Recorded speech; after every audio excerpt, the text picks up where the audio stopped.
Na de akkor miért van az, hogyha gyengéden húzlak az ölembe?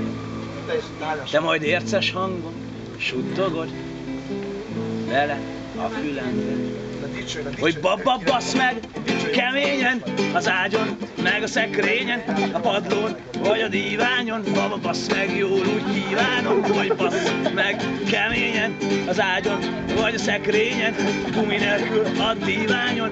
Fák, mi úgy kívánom, én azt szeretem, ha